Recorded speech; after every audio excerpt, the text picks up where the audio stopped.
नमस्कार आपण मानक daily life with Odia channel को स्वागत। चलतु आज जानिबा गीतार उपदेश दिन 45 को। जदि आपण माने आज प्रथम थर पे आछंती प्लीज दयाकरी सब्सक्राइब कर दियंतु। श्रीकृष्ण आज कहउचंती, हे अर्जुन, आसक्तिर शेष न हेबार कारण होउची आम इंद्रिय। एही इंद्रिय माने आमको बलपूर्वक निज अनुसार बांधि रखंती।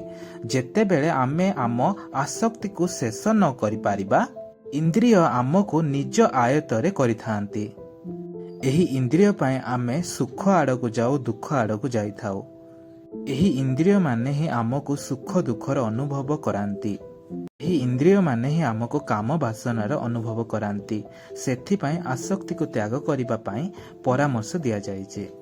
जेतेबेले आमे आसक्तिरो मुक्त होई पारिबा, सेतेबेले इंद्रिय मानक ठारू मध्ये मुक्त होई पारिबा। आज एठारू आम जानिबा को पाऊ, इंद्रिय माने ही आम भितरे लोभ, क्रोध, माया, मोहर सृष्टि करिथांती।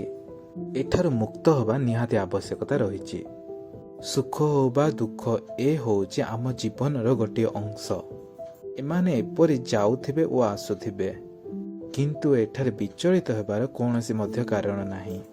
सुख और दुख ए इंद्रिय मान तो जनाते आमको, सेथिपाई आमको इंद्रिय ठारू मुक्त हेबार आवश्यकता रहिछि।